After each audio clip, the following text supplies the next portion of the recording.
Entonces, lo primero, quiero que penséis cada uno, os dejo unos segundos, ¿cuándo fue la última vez que aprendisteis algo que realmente cambió vuestra forma de enseñar o lo quisisteis incorporar, lo llegasteis incluso a incorporar en alguna de vuestras clases con vuestros alumnos?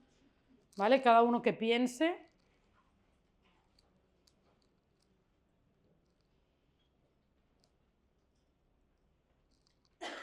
¿Alguien se anima a compartirlo? ¿O es que nunca habéis aprendido nada que hayáis podido? Solo lo de magisterio. Di. Vale.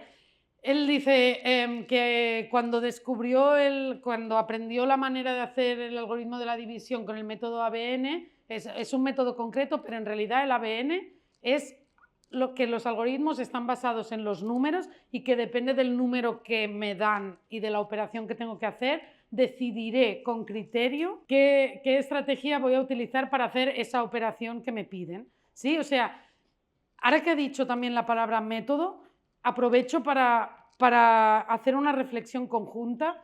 Olvidaros de los métodos, ¿vale? No hay el método ABN, el método Innovamat, el método tradicional, el método no sé qué. Lo importante es tener conocimiento, tener criterio, tener cintura para escoger lo que... no es qué utilizo lo importante, sino con qué objetivo, con ser eficiente. Entonces, para ser eficiente y resolverlo correctamente y tener fluidez, ¿qué tengo que hacer? Depende. Si me pones estos números para hacer esta división, si lo puedo hacer con la estrategia tradicional o con la estrategia ABN o con lo que sea, pues me adaptaré en cada momento. Esto es lo más importante. Pero bueno, la idea es que aprendo algo que yo no sabía, porque quizá yo solo sabía la estrategia tradicional, el algoritmo tradicional, y ahora lo incorporo como una novedad y ya que yo lo he aprendido, lo quiero transmitir a los alumnos, ¿vale? ¿Alguien quiere compartir otra cosa? Vale, ha salido algo de numeración. A ver, porque Miguel ha dicho que yo he estado en la creación del producto de Innovamat, pero en realidad yo he hecho las aventuras. A mí soy la que me pitan las orejas cuando decís esta aventura, pues soy yo, ¿vale? Entonces ahora habéis dicho algo de numeración, que es más de Cecilia. A ver si alguien ha aprendido alguna vez algo de geometría o de estadística, probabilidad. Vale, entonces, realmente ser docente de matemáticas no es fácil, no es nada fácil. De hecho, ser docente no es fácil. Yo cuando era profesora de magisterio siempre les decía, habéis escogido la carrera más difícil que hay, que todos se reían y es como, no, es la más difícil. O sea, hacer matemáticas está visto como difícil, pero en realidad solo tienes que saber de una cosa, de matemáticas. Tú hacer magisterio tienes que dominar todas las materias y tener la ilusión para transmitirlas a tus alumnos, todas ellas. Entonces, eso es complicado, tienes que ser una persona como muy polivalente, muy completa, ¿vale? Entonces, también esto es algo que cargamos y ser educador encima, o sea que es complejo, ¿vale? Y de hecho, o sea, vamos persiguiendo este aprendizaje competencial para que los niños sepan todos los contenidos y además todos los procesos y que sepan argumentar y que sepan razonar, pero a la vez nos van tirando, ¿no? De más y más cosas que tenemos que hacer. O sea, no es fácil la tarea de estar cada día con los alumnos, además de hacer todo lo que nos piden, corregir, entrevistas con las familias, reuniones de los claustros, cambios curriculares que nos van haciendo, ahora no puedes hacer esto, ahora esta normativa, ahora las situaciones de aprendizaje, que aquí en Valencia también, bueno, todo es como cosas que nos van añadiendo.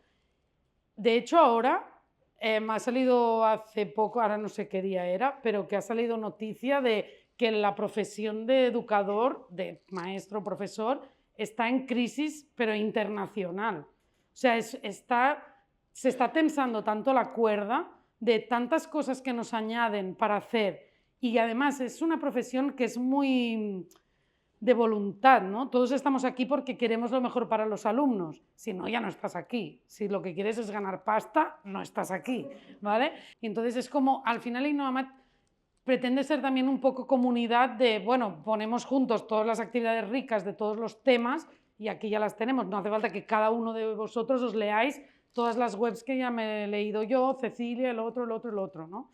Bueno, pues un poco como unirnos. De hecho, nosotros también contribuimos en lo de estiraros a hacer más cosas porque a veces somos pesaditos y vuestra bandeja de entrada en el mail puede ser tipo esta, donde todos estos mails son de Innovamat.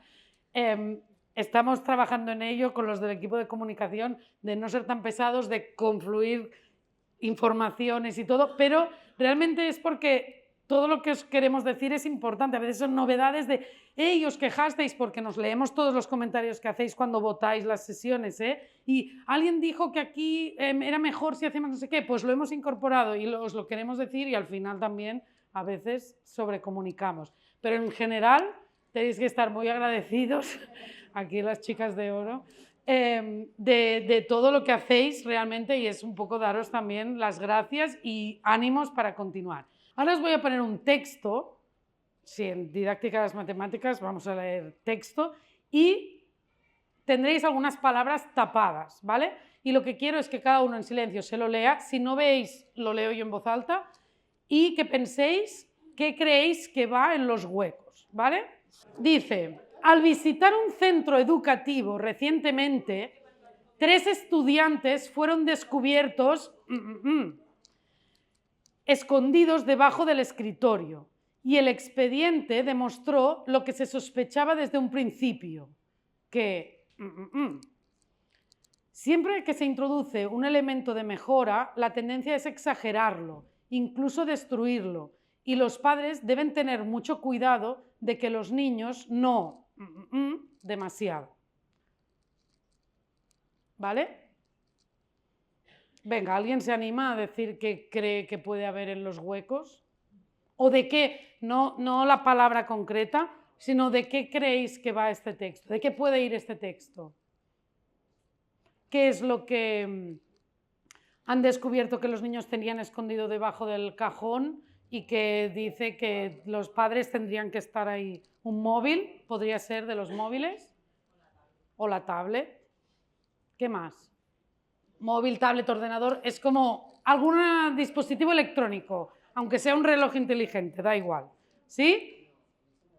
Vale, pues esta noticia era una noticia real, ¿vale? Real, que era del 1900, donde lo que faltaba en los huecos era que habían sido descubiertos leyendo libros escondidos debajo del cajón y que los habían sacado de la biblioteca sin permiso, y que la noticia decía que los padres tendrían que estar como activos vigilando de que los niños no leyeran demasiado. ¿Sí? Esto es una noticia real del 1900. También, después en 1986, hay otra noticia parecida, es equivalente, pero que con los huecos aquellos lo que hablan es de las calculadoras. ¿Sí? Ahora, tanto los libros como las calculadoras ya son 2 herramientas que tenemos súper integradas, que sabemos gestionar muy bien su uso, sabemos qué tipo de uso va bien y qué no, cuál lo dejamos al libre uso o cuál lo dejamos bloqueado de hoy no, ahora no mires del libro porque ahora te lo pregunto y quiero que no lo mires, o ahora sí te dejo mirar del libro, ahora incluso te hago buscar en un libro esta información. Ahora ya lo tenemos dominado, ese recurso, y sabemos gestionar qué información queremos de ahí, qué uso le queremos dar, en qué momento, ¿vale? Igual que la calculadora. Todo esto ahora podríamos tener una noticia equivalente, y seguro que la hubo, del uso de móviles, tablets, ordenadores, quizá ordenadores antes, o sea, ordenadores quiero decir, aquel de la torre clavada ahí en la mesa, no el portátil. Entonces hubo también la época de los ordenadores y después el de tablets, móviles, relojes, y ahora, ¿qué es lo que podría haber? La IA, ¿sí? O sea, esto al final también vemos que es una cosa cíclica y esto va a ir pasando porque siempre una nueva herramienta siempre genera que los adultos primero tenemos que entenderla, tenemos que aprenderla, saber usarla. Cuando la usamos y la vemos, entonces podemos tener criterio para qué uso queremos para los alumnos. y después hay el mundo de las familias y el mundo de la escuela, o sea, como el uso de los alumnos de esa herramienta y el uso educativo de los alumnos de esa herramienta. ¿Sí? Entonces, todo eso hay que tener criterio. Entonces, siempre hay gente super lover que siempre a lo último se añade, lo quiere probar todo. Siempre hay gente súper reticente que ni por asomo se quiere ni probar. Y siempre hay como una masa en medio que es el que vas probando con límites, vas viendo, uy, aquí demasiado porque me he pasado tal, recalculo, uy, ahora me he puesto demasiado estricto, recalculo, y al final se encuentra como este uso como consentido, ¿no? Entonces, de hecho, ahora es porque estamos hablando de herramientas tecnológicas, visto el libro como herramienta tecnológica. Es como, no, es que por eso cuando has dicho método me ha gustado, porque es, es que no es un método. Nadie te está viniendo a tu casa con una pistola a obligarte a hacer una operación de esta manera. Lo que te está dando son recursos para que tú los domines y entonces tengas criterio para usarlos como te convenga y con tus alumnos como te convenga y con este alumno de una manera y con este de otra porque son distintos y son mis alumnos y los conozco, ¿sí? Entonces, es un poco la idea de la formación, está cambiando muy rápido todo, entonces la formación es súper necesaria para poder estar al día y tener criterio, la palabra es tener criterio, para poder tomar decisiones. Educar a los alumnos, sepan argumentar, sepan ver cuando alguien les hace un argumento y no es sólido. Entonces, ¿eso cómo se aprende? Se aprende en la vida a base de hostias, pero se puede aprender en clase para que después no lo pases tan mal, pues por ejemplo en el contexto de las matemáticas, y aprender a argumentar en la clase de matemáticas es más educativo que después lanzarte ahí a ver qué te pasa, ¿no? Entonces, el mundo está cambiando muy rápido y lo que queremos es que nosotros nos sigamos formando para tener criterio y tener criterio para cuando estamos delante de una noticia como la del 1900 de los libros, tener criterio para decir, vale, es que esto de los libros es la catástrofe mundial que se va a cargar a toda la sociedad o es un cambio que va a evolucionar y va a ser brutal el concepto de tener libros y que la gente pueda acceder a información y pueda aprender aún más cosas. Cuando lo ves a posteriori y miras para atrás, ves claramente qué opción era, pero cuando tú estás en el 1900 viviendo eso, tienes que tener criterio para poder ver como a futuro y esto con todo, ¿no? Entonces, una cosa que es importante ir formándose es para tener criterio y ver las cosas de otra manera, salir un poco de tus ideas y de tus compañeros para ensanchar la mirada y decir, ah, vale, espera, que esto yo estaba ya muy en contra de la IA y quizá no es tan mala, lo puedo probar y puedo testear así. O esto de Innomat, ah, espera, la manera esta de hacer las divisiones, ostras, lo voy a probar con este alumno con tal, a ver si, sí, y abrir un poco la mirada. Entonces, esto de construir criterio es para nosotros, pero en realidad es para después para los alumnos, ¿no? Ken Robinson ya decía, no podemos predecir el futuro, pero sí podemos preparar a nuestros alumnos y a nosotros mismos para que lo enfrenten con inteligencia. Siempre decimos que nosotros estamos educando a nuestros alumnos para un mundo que no sabemos ni cómo será. O sea, les estamos dando herramientas para que sepan trabajar en una profesión que quizá ahora no existe. O sea, quizá alguno de los alumnos se va a dedicar de mayor a algo que ahora no está ni inventado. Entonces, no podemos enseñarle eso. Antiguamente, como industrialmente, sí que enseñabas como cosas concretas que le iban a servir. Pero es que ahora lo que tenemos que es que, o sea, que sean inteligentes y que se sepan adaptar a lo que no sabemos ni lo que va a ser, ¿vale? Entonces, esto del criterio será algo súper importante. Vale, entonces, seguimos. Esto es una de las cosas para lo que nos formamos, para tener criterio y transmitirlo a los alumnos. Todos los que venís aquí, quizá venís como, bueno, ¿qué quiero sacar yo de la formación de esta mañana? Pues recursos, maneras de hacer algo, me he apuntado a este taller porque quiero aprender más a cómo analizar clases, a cómo reflexionar sobre la geometría, lo que sea, ¿no? De hecho, lo que queremos, y yo ahora os digo, ¿queréis que vuestros alumnos memoricen, sepan reproducir, sepan mecanizar, sepan algoritmizar o sepan aprender? Saber aprender es difícil, ¿eh? Sepan consolidar las cosas, que aprendan a pensar, a descubrir, a construir. ¿Qué botón pulsaríais vosotros? El de la derecha, porque es más competencial. El otro también lo queremos un poco. O sea, tampoco es el demonio el otro, ¿eh? Si los pudiésemos pulsar los dos, o sea, si os obligo a escoger uno, quizá vamos al de la derecha, pero si os dejo pulsar los dos, el de la izquierda tampoco está tan mal. Lo que sí que no pulsaría es solo el de la izquierda. Solo el de la izquierda eran nuestros profes cuando nosotros éramos pequeños, ¿sí? Entonces, mientras me pulséis los dos, ya me está bien. O sea, lo otro también está bien. Que se lleguen a saber cosas de memoria, no que se le obligue desde el principio a aprender de memoria, sino que una vez lo hemos trabajado, lo hemos construido y todo, lo hayamos practicado tanto que se lo acaben sabiendo de memoria, ya está bien, ¿eh? También, de hecho, eso es el objetivo. Pero, o sea, es complejo todo. Queremos muchas cosas para nuestros alumnos, ¿vale? Vale, entonces, esto para llevarlo al aula también será complicado. Yo ahora voy a poner un ejemplo de una actividad, ¿vale? Entonces, vamos ahí. ¿La habéis visto? Segundo intento, os lo vuelvo a hacer.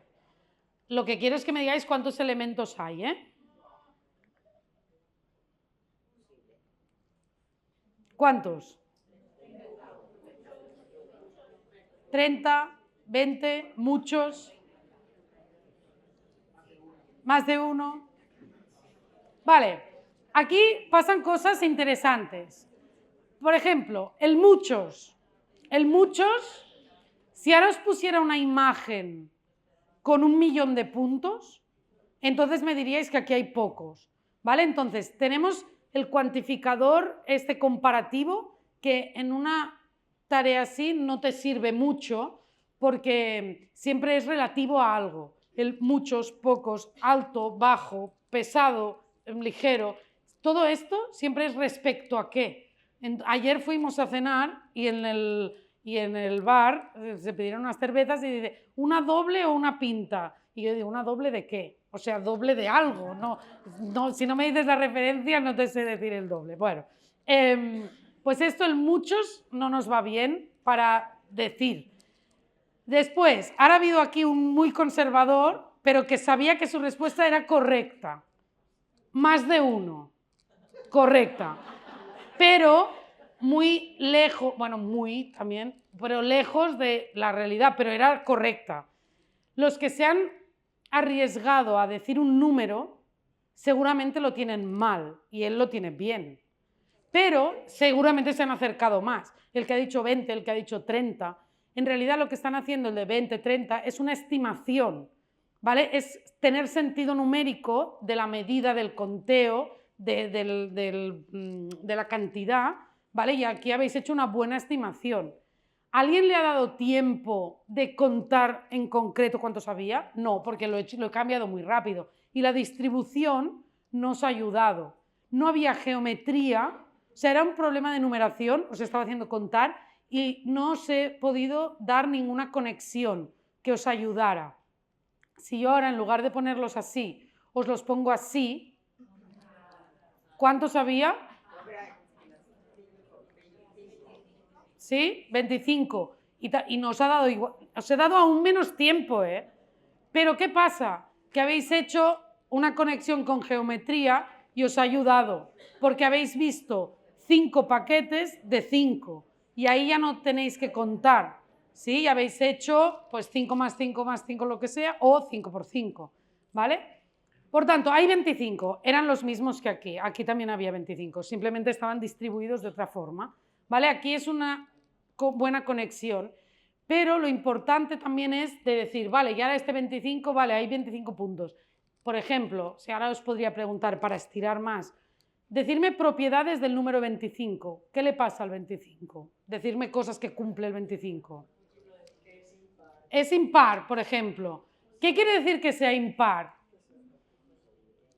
¿Por qué es impar el 25? No se puede dividir entre dos. Es decir, por ejemplo, si yo me quiero hacer un rectangulito de 2 filas, cuando me ponga me va a quedar arriba una L. Nunca voy a conseguir que me quede rectángulo, porque siempre me va a quedar una fila más alta que la otra, porque al ser impar no van de dos. Voy a hacer todos los pisos de 2 en 2 menos el último, que me va a quedar uno suelto allí, ¿no? Vale, eso es impar. Habéis dicho por aquí que es múltiplo de 5. ¿Qué quiere decir que sea múltiplo de 5? Que lo puedo agrupar, que pueden ser 5 paquetes y todos los paquetes me quedarán iguales. O que, por ejemplo, en rectángulo, que puedo hacer un rectángulo de 5 filas y me va a hacer rectángulo. O sea, me van a quedar 5 filas de la misma altura, ¿vale? ¿Qué más? Es un número cuadrado. ¿Qué quiere decir que sea un número cuadrado, el 25? La definición que tenemos muy numérica es que hay un número que multiplicado por sí mismo me da el 25, que en este caso es el 5, porque yo tengo 5 por 5 es 25. Entonces, como tengo un número que multiplicado por el mismo da 25, pues eso le decimos que el 25 es un número cuadrado, o un cuadrado perfecto, se dice de las dos maneras, ¿sí? Y geométricamente forma un cuadrado, ¿sí? En realidad, que sea un número cuadrado, la gracia es que puedo, con 25 elementos iguales, puedo formar un cuadrado, ¿sí? ¿Cuánta gente sabía que los números cuadrados o los cuadrados perfectos se llamaban así por esto? Porque realmente formaban un número cuadrado. Algunos sí que lo sabían, ¿no? Vale, pues ahora todos ya lo sabéis. El nombre no era porque sí. No se llama cuadrado perfecto como le podría llamar pelota perfecta. O sea, es cuadrado perfecto porque me forman un cuadrado, ¿sí? Alguien se podría preguntar, si cuando tengo 25 bolitas las puedo distribuir en forma de cuadrado y se llama número cuadrado, yo ahora podría tener número triangular, número pentagonal, número hexagonal. Porque claro, si ahora me das, por ejemplo, yo qué sé, decirme un número con el que podría formar un triángulo. El 3. El 3, pero por ejemplo también el 6, porque podría hacer 1, 2 y 3 bolitas, ¿sí? Y entonces 3 más 2 más 1 es 6. Pues con el 6 podría hacer un triangulito, ¿no? Pues el 6 le podemos llamar número triangular. ¿Lo habíais oído alguna vez? No. Pues sí, ¿vale? Le podríamos llamar números triangulares. Todos estos son números triangulares. Justamente la definición es que con esos elementos puedes distribuirlos de forma que te quede un triángulo. ¿Vale? Entonces, el 1 es número triangular, también es cuadrado, siempre el 1 es como el extremo. El 3 es un número triangular, el 6 también lo es, que es lo que habíais dicho, el 10, el 15, y vamos añadiendo, ¿sí? Esto son propiedades que al final son juegos entre números, geometría, que nos ayudan, pero que tienen propiedades muy, muy importantes. De hecho, esta distribución y saberte que los números triangulares son estos, por ejemplo, en secundaria se usa en diversas ocasiones. Tú hay veces que tienes que sumar, súmame del 1 hasta el 5, 1 más 2 más 3 más 4 más 5.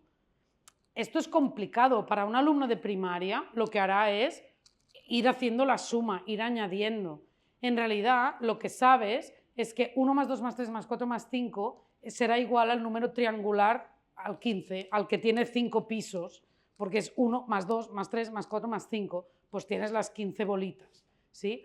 Eso es lo que Gauss se explica que cuando era niño supo hacer él solo, que su profesor le puso suma del 1 hasta el 100 para que estuviera entretenido porque le molestaba en clase porque iba como muy rápido, y entonces el profesor le dijo, ponte aquí, como cuando copia 30 veces, pues ponte aquí a sumar del 1 al 100 para que estuviera rato y rato ahí el niño haciendo, y él lo que hizo fue una manera de contarlo súper rápido. Podría haber ido a mirar 100 triangulitos de estos, pero también hubiese sido complicado.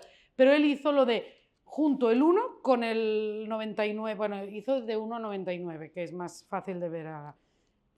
El 1 con el 99, esto va a sumar 100, pero el 2 con el 98, esto también va a sumar 100. el 3 con el 97, esto también va a sumar 100. Entonces pensó, bueno, pues tendré 50, aquí hay que pensar si son 49 o 50, pero tendré 50 paquetes de 100. Entonces hizo la fórmula general y acabó súper rápido, y esto siempre se cuenta como manera de generalizar, pero al final es tener visión geométrica, juntar propiedades numéricas con geométricas. Fijaros en dos números triangulares consecutivos, el 1 con el 3, ¿vale? Y sumarlos, da 4. Venga, por ahora mirad dos consecutivos cualquiera, cada uno que escoja dos consecutivos cualquiera y los sume, a ver qué le da. Que son los cuadrados, es decir, si yo cojo dos números triangulares consecutivos y los sumo, dices que da un número cuadrado. Es decir, si yo cojo, por ejemplo, 6 y 10, lo sumo, 16, eso es 4 al cuadrado. Si yo cojo 10 y 15, eso me da 25, que es 5 al cuadrado. Si yo sumo 21 y 28, ¿qué me da? 49, que es 7 al cuadrado. ¿Y esto es casualidad? ¿Solo pasa en los que habéis probado o creéis que pasa siempre? Vale, ¿y lo sabríais demostrar que dos números triangulares consecutivos sumados siempre dan un número cuadrado? ¿Lo sabríais demostrar o no? Bueno, si nos ponemos, lo hacemos, ¿no? Pero mirad, ahora os voy a hacer una imagen que es una demostración visual. Es algo también muy chulo, ¿eh? En educación matemática. Mirad, sin palabras, aquí os he escrito los números para que se entienda mejor, pero os los podría borrar. Os podría poner solo las imágenes. Es una demostración visual de que dos números triangulares consecutivos, si los junto adecuadamente, mirad, cuando aquí junto este triángulo con este triángulo, ahora estoy haciendo un poco de trampa, me lo pongo, este triángulo, me lo pongo bien en forma de ángulo recto y veo que cuando los junto los dos, ¿qué me pasa? Siempre me formarán un cuadrado. Uno de los dos, el grande, es el que tiene la diagonal y el pequeñito es el que le encaja allí, ¿sí? Esto no es una demostración generalizada porque es como con 4 casos, pero podríamos hacer una generalizada que fuera pues n bolitas negras puestas en disposición así y después le encajamos unas grises y me da igual cuántas filas y columnas pongo, que siempre veo que me va a quedar forma cuadrada. ¿Sí? Esto es una demostración geométrica de una propiedad, que esto no es nada fácil, ¿eh? Lo que habéis descubierto ahora vosotros, de que dos números triangulares consecutivos siempre dan un número cuadrado, esto es una propiedad que se estudia en la universidad. Se puede hacer en secundaria también, ¿eh? De hecho, la demostración, que ahora es como, qué complicado, tampoco es tan complicada, ¿vale? Por eso os he explicado lo de Gauss antes. Un número triangular, lo de Gauss es, haré 50 paquetitos de 100 para contar cuánto suma todo esto, era esto, ¿vale? Esto los de secundaria sí que lo domináis. Es el último por el siguiente partido por 2, ¿vale? Y el siguiente número triangular, pues tendré esta fórmula. Hago álgebra, es pim pam, voy haciendo, hasta que se me anulan las cosas y me queda que es el cuadrado, que es un cuadrado perfecto. Esto tampoco es complicado cuando sabes álgebra, pero esto sería la demostración algebraica. La otra, mucho más elegante y que se puede hacer también en primaria, es la demostración visual, geométrica, de la misma propiedad, ¿vale? Di. Que siempre es la posición del segundo triángulo. Exacto. Aquí habíamos dicho en general, da un cuadrado y encima no es un cuadrado cualquiera, es la del segundo. O sea, si estábamos sumando 10 y 15, como estábamos sumando el cuarto triángulo con el quinto triángulo, lo que me da es 5 al cuadrado. Si yo cogiera el 20º triángulo y le sumo el 21º triángulo, lo que me va a dar es 21 al cuadrado. ¿Sí? No me va a dar un cuadrado cualquiera, me va a dar ese, que es lo que se ha visto aquí. ¿Sí? Cuando sumo el enésimo y el n más unésimo, me da el cuadrado del segundo, ¿vale? O sea que aún se puede ir más allá. ¿Sí? Entonces, recordamos que esto era una pequeña actividad para pensar, ¿para qué nos estamos formando? Esto es para dar sentido. Os he hecho un ejemplo de una conexión de una propiedad numérica mezclada con visualización geométrica que te da sentido, que te ayuda a entender, que te ayuda a descubrir esas propiedades y a darle sentido y a ver también la belleza de las matemáticas de wow, todo cuadra, qué guay. Es muy distinto que yo entre en clase y diga, hoy vamos a hacer una propiedad que es que dos números triangulares sumados dan el otro y hago la demostración algebraica. Eso es muy distinto a hacer la actividad donde sois todos vosotros, cuando os he dicho, podéis hablar con el compañero. Yo ahora que tengo 150 personas que han descubierto, es decir, lo habéis construido vosotros guiadamente por mí, no habéis entrado aquí y os habéis inspirado, ¿eh? Yo os he puesto unas imágenes y os he hecho unas preguntas para que saliera esto, pero habéis tenido un aha moment y esto es lo que después queremos transmitirlo a los alumnos. Y yo he visto caras de, por ahí lo habéis hecho, y de transmitir la ilusión, es que es brutal, o sea, que pasen estas cosas en matemáticas, que los bolitas puestas de una manera encajen con la otra y entonces te sale una fórmula general, es chulo, ¿vale? Entonces, hay más motivos, de momento tenemos dos, el de tener criterio, el de vivir nosotros en primera persona, el hecho de tener aha moments para poderlos hacer vivir a los alumnos, porque hay veces que también somos muy chulos nosotros, queremos hacer aprendizaje competencial a los alumnos cuando nosotros nos hicieron todo a pico pala, entonces es complicado.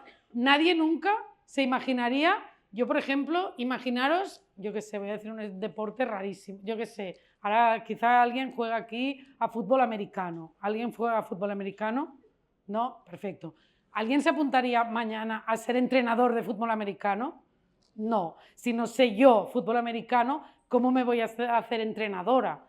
Pues aquí todos estamos haciendo exactamente esto. ¿Alguien aprendió competencialmente algo? No. Y todos estamos aquí a quererlo enseñar. Bueno, claro, es lo que tenemos que hacer, si no, se pierde, ¿vale? Entonces, por eso las formaciones son tan importantes, porque son momentos donde vosotros podéis hacer de alumnos un rato y tener estas vivencias de, vale, ostras, esto me acuerdo, me gustó, ahora lo he entendido, yo quiero que mis alumnos también aprendan así, ¿vale?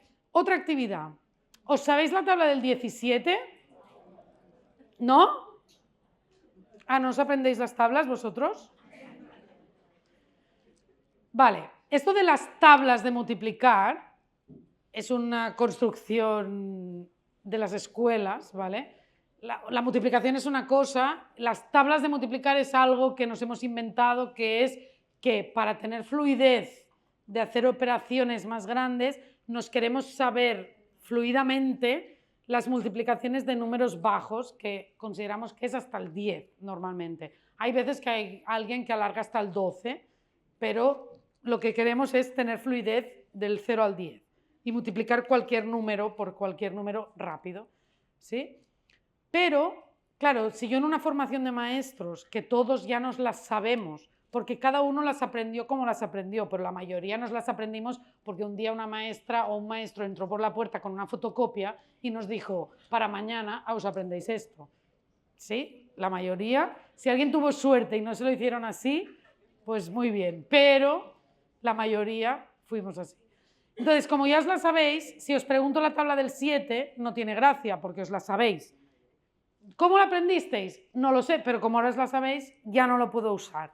Como la del 17, nadie os entró con una fotocopia a decir que os memorizarais la tabla para el lunes siguiente, no os la sabéis, ¿a que no?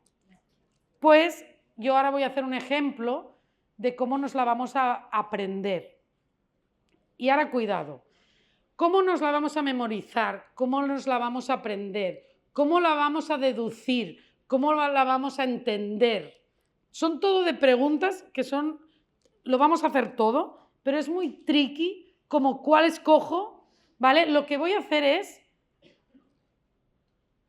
saber hacer todos los números, ¿sí? Y lo vais a hacer vosotros. Y además, cuando los tengamos todos hechos, vamos a intentar memorizarla, ¿vale? Pero con sentido. Entonces, ahora necesito voluntarios. Si tenemos la tabla 0 por 17, 1 por 17, algunas sí que os sabéis. Venga, ¿cuál no sabemos? 0 por 17. ¿Cuánto da? 0. Venga, un voluntario. 0 por 17, 0. Porque 0 veces, eso lo tenemos claro. Otra que sepamos fácil. 1 por 17, ¿cuánto es? Venga, otro voluntario. Como estamos haciendo la tabla del 17, si lo tenemos una vez, el paquete de 17 pues es 17. ¿Qué más nos sabemos? 10 por 17, ya os sabía yo esto, ¿eh? Venga, un voluntario. Ahora vamos a empezar a deducir, a construir, ¿vale? Las siguientes, que tampoco serán muy complicadas, ¿eh? Pero una que podríamos hacer fácil, ¿cuál es? 17 por 2. ¿Por qué? Porque hacemos el doble. Hacer dobles es algo relativamente sencillo. ¿Y cómo hacéis el doble de 17? Multiplicando por 2, pero ¿cómo hacéis esta multiplicación rápido? Venga, 10 y 10 y 7 y 7. ¿Sí? Entonces tenemos 20 y 14, pues 34. ¿Sí? Esto lo podemos hacer bastante rápido. Muy bien, pues venga, un voluntario aquí que venga a coger el 34. El doble de 17, el doble de 34, ¿cuánto es? 68. Este doble ha sido aún más fácil que el de antes, porque como no hemos tenido que pasar por el 10, este doble ha sido doblar decenas y doblar unidades, ¿vale? El 64. Otro voluntario, falta un espacio aún, ¿vale? Vale, ahora que tenemos el 68, que es el doble del doble, es decir, ya sabemos que la tabla del 4 siempre va a ser el doble de la del 2. Esto es muy útil, ¿eh? Y si la del 2 es el doble de esta, la del 4 es el doble de ella, el doble de él, ¿cuál será? La del 8. Y por tanto, el doble de 68, ¿cuánto será? 136. Otra manera de deducir este 136, ¿cómo hubiese sido? Se hubiese podido hacer de otra manera. 8 por 10 más 8 por 7. Vale, o sea, después aquí cada uno escoge la estrategia que quiere para hacer ese doble, ¿sí? Pero será el de multiplicar por 8, que es el doble, ¿vale? De él, que era multiplicar por 4. Pues lo tenemos aquí. Venga, alguien que venga a buscar este 136. Venga. Vale, ahora, los huecos que nos quedan es tener 3 veces el 17, tener 5 veces el 17, tenerlo 6 veces, tenerlo 7 veces, tenerlo 9 veces. Esto aún nos falta. ¿Alguien sabría deducir alguna fácil? Di. Muy bien. La del 5, como es la del medio, podemos hacer lo que es la del 170, o sea, la de multiplicar por 10, pues es la mitad, ¿vale? Entonces, ahora ya hemos hecho una propiedad también genérica. Cada vez que quiero multiplicar por 5, una cosa que puedo hacer es multiplicar por 10, que es muy fácil, y después hacer la mitad, que en general también es fácil hacer mitades, ¿sí? Entonces, la mitad de 170, ¿cómo es? 85. Vale. ¿Cómo lo podríamos haber deducido el 85? Es muy buena la de hacer la mitad del de la tabla del 10, pero también lo podríamos haber sacado de otras formas. Sumándole 17 ¿a quién? Al 68, ¿sí? Sumar 17 al 68, en este caso nos es más fácil hacer esa mitad que sumar 17 al 68, que ahí hay un paso por el 10, pero también se puede, ¿vale? Entonces ella es el 85, porque nos acordaremos que es la mitad del 170, ¿sí? Vale, ahora quiero que penséis, cada uno, los que estáis aquí también podéis pensar, 3 maneras de deducir, bueno, 3, las que, al menos una, y después ya juntaremos, de deducir el 17 por 3, el que irá aquí, que me lo dedujáis de diferentes formas.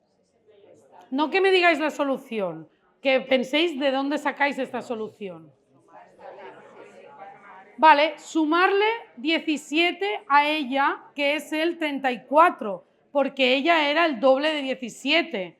Entonces, sumarle 1, en Innovamat, los que ya habéis hecho, cuando hacéis las tablas, ¿os acordáis de los triciclos? Para hacer la tabla del 3, siempre la deducimos haciendo que es la tabla del 2 más 1, que es lo de tener, sé contar ruedas de bicicleta, que es la tabla del 2, pues ahora para contar ruedas de triciclo es como tener bicicletas que les añado una rueda, ¿vale? Es esto, es tener, cuando tengo la tabla del 2, le sumo una parte más, un paquete más, ¿vale? Podríamos sumarle 17 al 34 o restarle 17 al 68. En este caso, ¿qué es más fácil? ¿Sumarle o restarle? Este es un ejemplo de que los niños siempre es como, ¿es más fácil sumar que restar? Depende, porque tienes que ver cuándo hay paso por el 10, que en realidad antiguamente es cuando te llevas.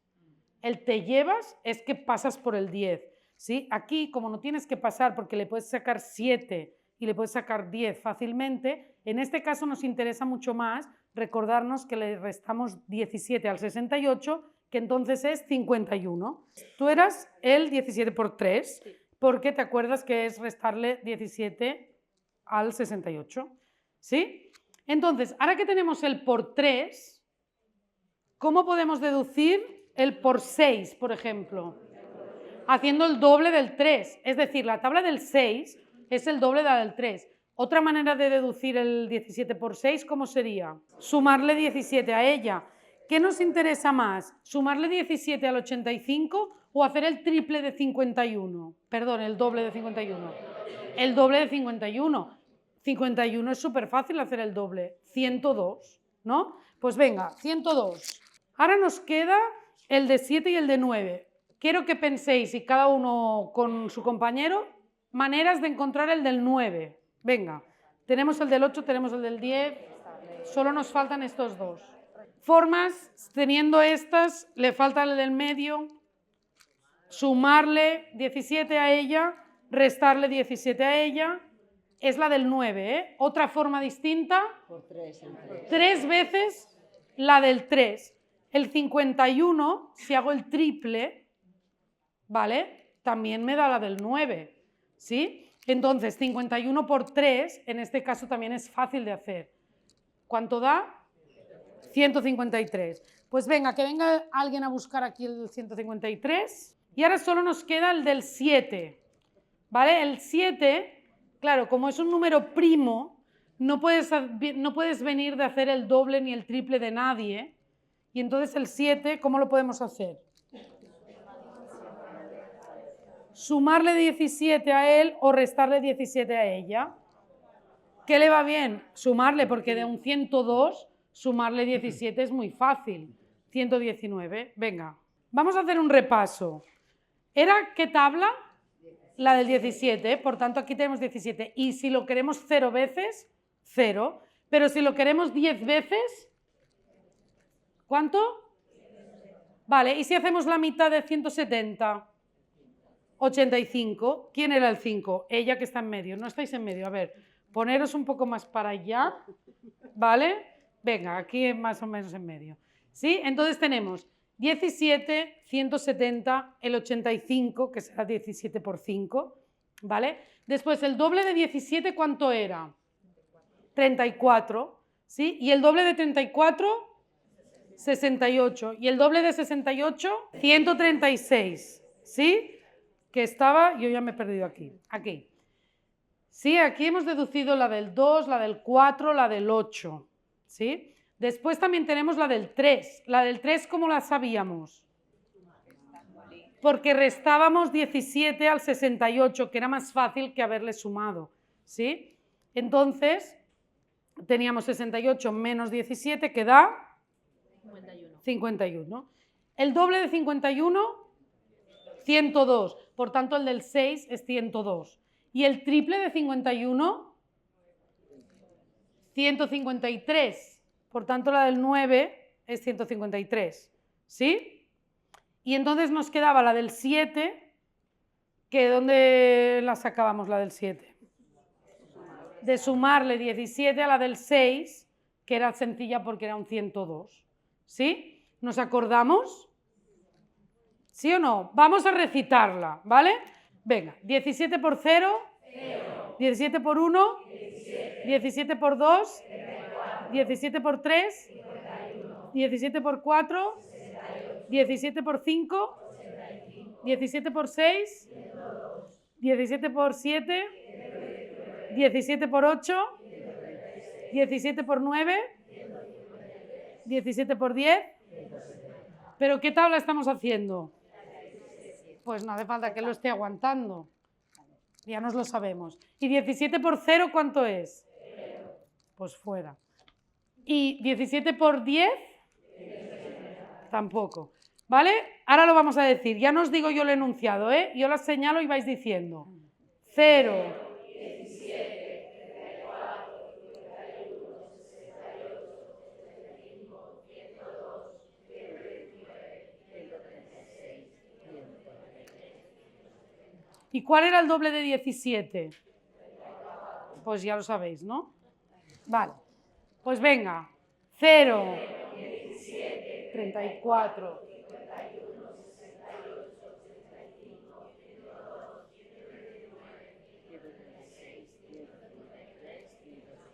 ¿Y cuál era la mitad de 170? 85. ¿Os lo sabéis que es 85 la mitad de 170? Es muy fácil, ¿eh? Venga. 0, 17.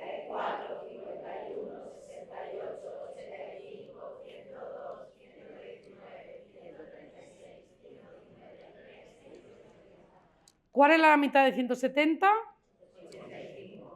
¿Cuál era la tabla que estábamos haciendo? ¿Cuál era el doble de 17? Estos los tenéis perfectos, ¿sí? Vale, ¿y el doble de 34?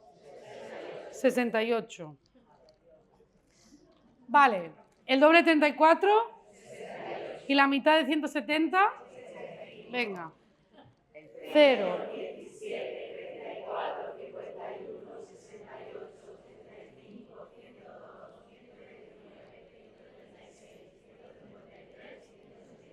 Perfecto. ¿Y el doble de 34 cuánto era?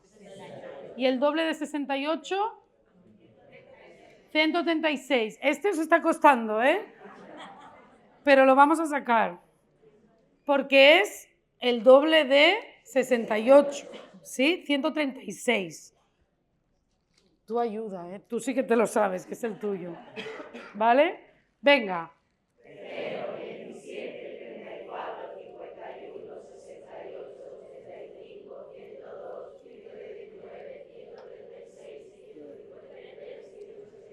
Perfecto. Y el 17 por 3, que lo podíamos sacar de sumar o de restar, la gracia era que lo restábamos del 68, que era muy fácil, ¿no?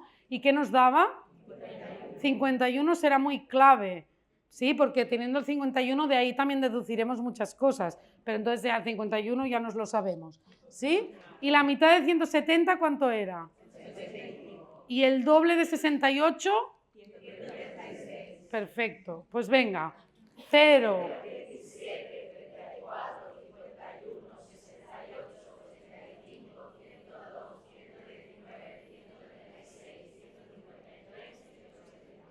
Genial, ¿y el doble de 51?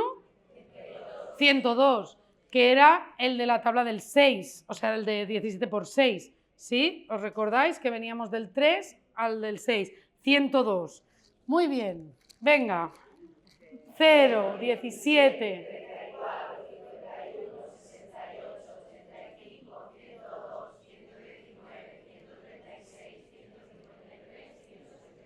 ¿Y el doble de 51? 102. ¿Y el triple? 153, que es la del 9, ¿sí? Venga, ya lo tenemos casi, ¿eh? 0, 17.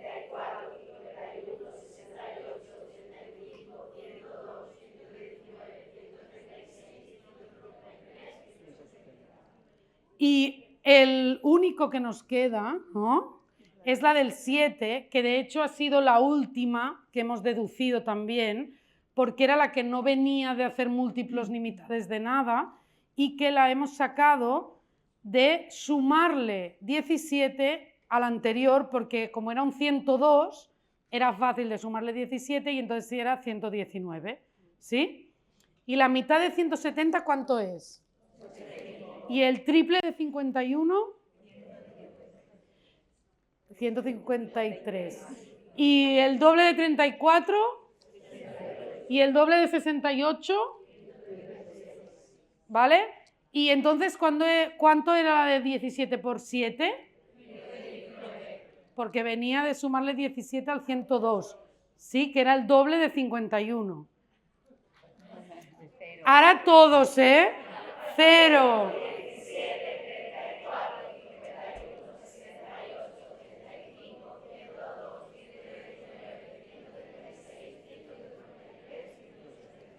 Brutal. ¿Habéis visto cómo hemos construido guiadamente la memorización de la tabla del 17? He dicho 3 palabras súper importantes. ¿Cómo hemos construido guiadamente el descubrimiento, el conocimiento de la tabla del 17 y nos la hemos memorizado? ¿Sí?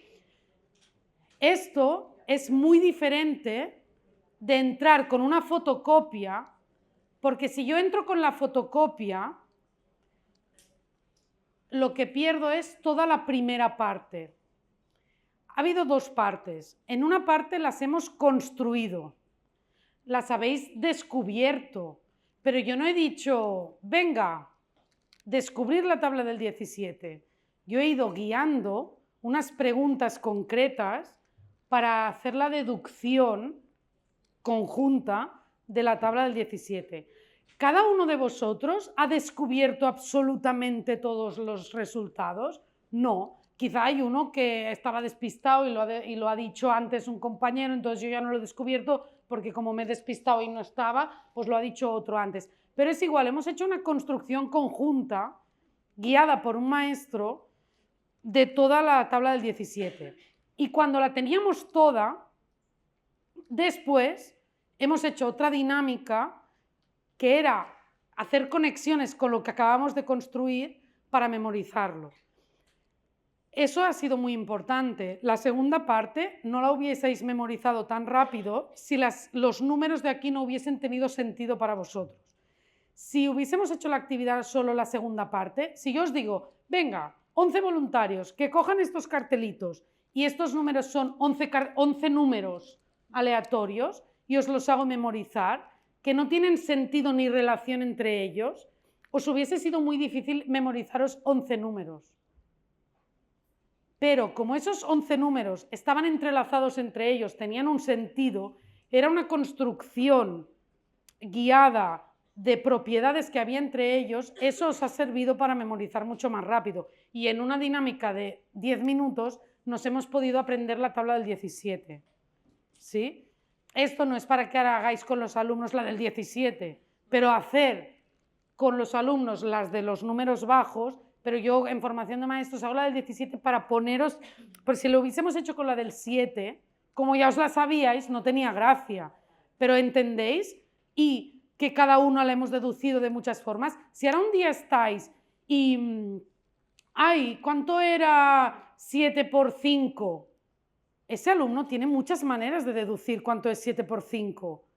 Nosotros cuando éramos pequeños era como, ay, no me acuerdo, ¿puedo mirar la fotocopia? Era como, porque el único recurso que tienes para intentar acordarte es volver a mirar el papel. Si tienes miles de formas de deducirlo, ¿sí? Entonces la idea es esta, ¿vale?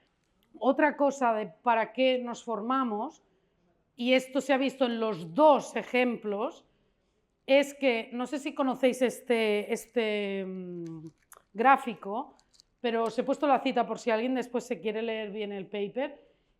Aquí hay un gráfico que nos habla de cuando tú aprendes algo, ¿vale? Por primera vez, tú ese día aprendes profundamente, en plan, te lo sabes, has estado 1 hora, no que alguien te ha dicho tal cosa, pero bueno, tú ese momento sabes esa palabra de vocabulario, esa fórmula, esa deducción, lo que sea, lo sabes al 100%, te lo acaban de decir. Tú lo vas a empezar a olvidar, ¿vale? Entonces, lo olvidarás más rápido o lo olvidarás más lentamente dependiendo de lo significativo que fue para ti cuando lo aprendiste. Si yo solo te digo una palabra de vocabulario así, mira, que sepas que mesa en inglés es table, venga, chao. Te lo pregunto de aquí 1 hora y ya no te acuerdas. Pero en matemáticas, si yo te digo, mira, que 17 por 9 es 153. Si te lo pregunto esta tarde, ya no te acuerdas. Pero si yo te digo, no, hemos hecho esta actividad de 10 minutos y 17 por 9 es 53. Si yo te lo pregunto de aquí una semana, ahora habéis podido recitar esto. Se os va a olvidar, ¿vale? Yo esta actividad la he hecho 1000 veces y cada vez la deduzco otra vez. Pero sí que hay algunos que me los sé ya de haberlo hecho veces, tal.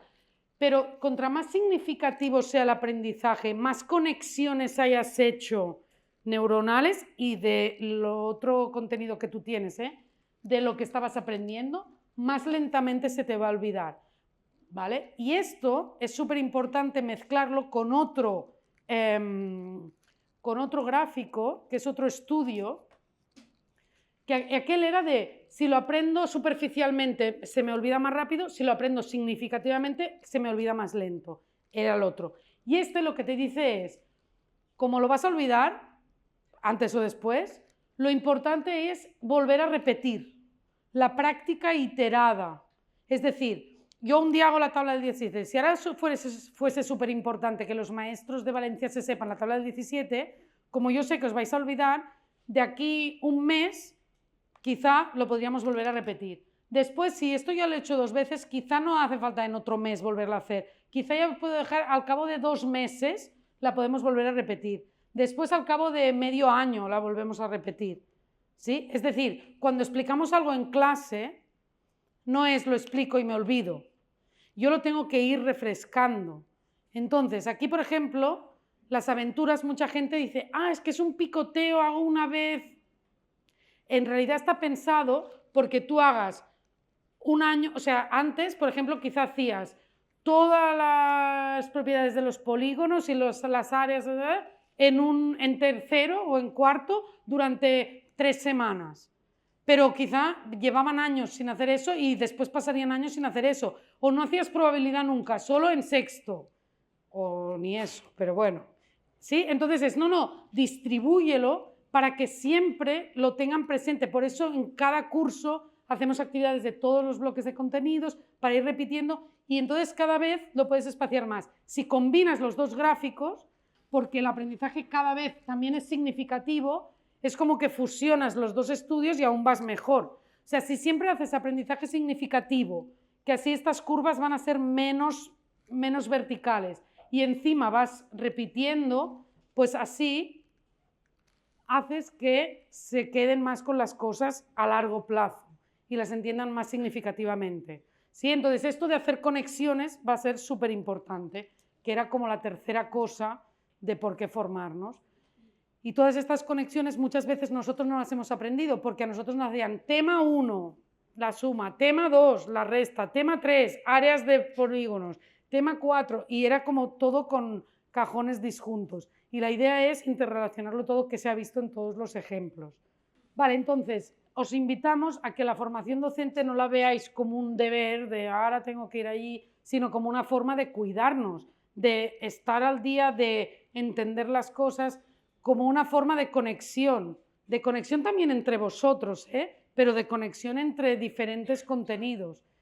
Y no como un fin en sí mismo, sino como un medio para seguir transformándonos, porque al final el mundo cambia muy rápido y tenemos que estar como a la última y entender todo y tener la visión crítica de, vale, ¿con qué me quedo? ¿Qué voy a hacer con mis alumnos realmente? Pues muchas gracias, espero que os haya gustado y aquí os dejo en mi Twitter y tengo una web que voy como sacando posts de blog, que hago reflexiones también, hay veces cosas de Innovamat, cosas que voy aprendiendo por ahí cuando voy a jornadas, a congresos y tal, que os lo dejo por si queréis cotillear, ¿vale? Os podéis suscribir también.